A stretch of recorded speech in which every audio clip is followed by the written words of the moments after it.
Hi, it's Dr. Katie here. Most people think that the best path to health is moderation. When it comes to nutrition, everyone says moderation in all things.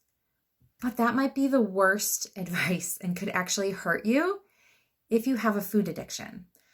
Now, I get it. Everyone says that, so it's easy to believe that it's the right thing for you to do and just fall into that trap. But let me ask you, does everyone who tries to practice moderation with their food actually lose weight and get healthy? Does everyone who tries allowing themselves to have just a small bowl of ice cream once in a while actually succeed? No, not everyone does. Some people do, yes, but not everyone.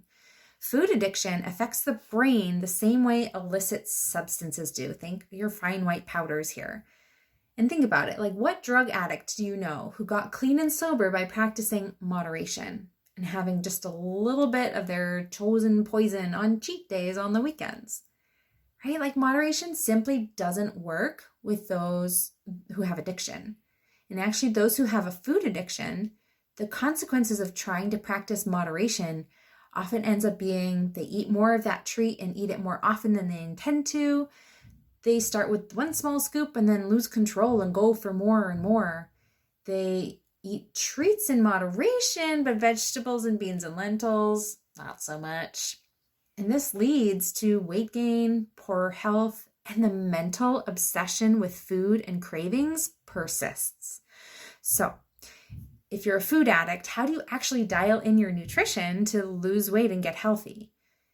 Now, what I'm about to say is going to go against the grain. And when I say this, there's probably going to be a rebel part within you that's going to become activated and want to resist this tooth and nail. But take a deep breath and hear me out, okay? What you need to do is cut out the substances in your diet that are keeping your food addiction alive so that your brain can physically heal.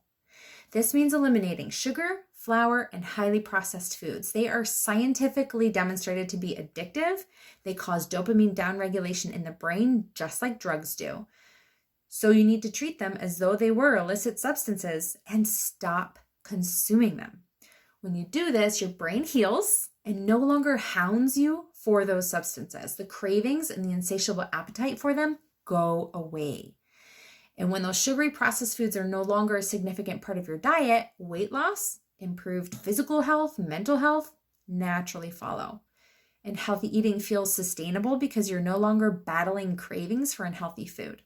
So, let me ask you, if you identify with the food addiction struggle, do you really want to keep thinking that moderation is your path to health? Do you really want to keep trying to make that work for you when it hasn't worked for you yet? Or do you want to finally put an end to the portion control battles and heal your brain, lose weight, and use good nutrition to get healthier once and for all? If that's you, send me a direct message.